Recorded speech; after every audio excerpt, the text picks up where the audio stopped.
13 अप्रैल 1919 शाम लगभग 5 बजे पंजाब का अमृतसर शहर। बैसाखी का दिन था।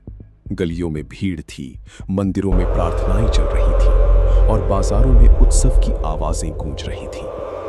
लेकिन उसी शहर के भीतर एक ऐसा मैदान मौजूद था जहां कुछ ही मिनटों बाद इतिहास अपने सबसे भयावह रूप में लिखा जाने वाला था। उस जगह का नाम था जलियांवाला बाग मैसेकर। चारों ओर ऊंची दीवारों से घिरा वो मैदान, जिसमें जाने के लिए केवल एक संकरा रास्ता था। हजारों लोग वहां जमा थे। कोई अंग्रेजी शासन के खिलाफ बने नए काले कानूनों का विरोध करने आया था, तो कोई बैसाखी के मेले से घूमता हुआ अनजाने में उस भीड़ का हिस्सा बन गया था। बच्चों की आवाजें, बुजुर्गों की धीमी बातचीत और गर्म हवा में उड़ती धूल, सब कुछ सामान्य लग रहा था। लेकिन शहर के दूसरे कोने में एक आदमी अपने सैनिकों के साथ आगे बढ़ रहा था। उसका नाम था रेजिनाल्ड डायर। उसके चेहरे पर न गुस्सा था न डर, केवल एक ठंडी कठोरता थी। कुछ ही मिनटों बाद सैनिक जलियांवाला बाग के मुख्य प्रवेश द्वार तक पहुंच चुके थे।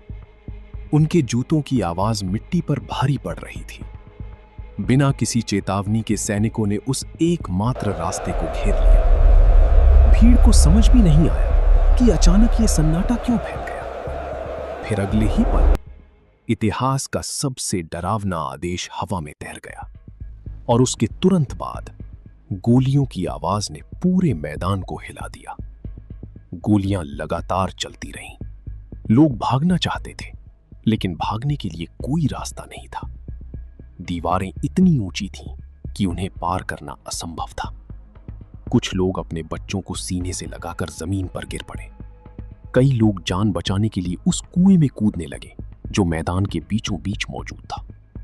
कुछ ही सेकंडों में वो कुआं लाशों से भर चुका था।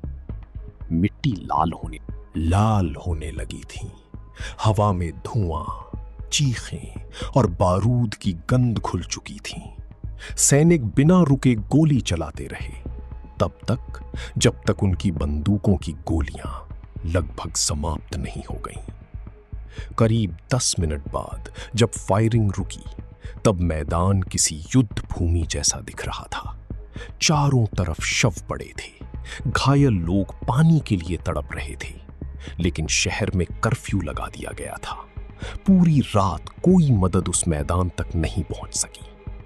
अमृतसर की सड़कों पर डर फैल चुका था। ब्रिटिश शासन ने इस घटना को केवल कानून व्यवस्था बनाए रखने की कार्रवाई बताया, लेकिन भारत की जनता के लिए ये खुला नरसंहार था। अगले कुछ दिनों में पूरे देश में आक्रोश की आग फैल गई। महात्मा गांधी ने इस घटना को ब्रिटिश शासन का असली चेहरा बताया।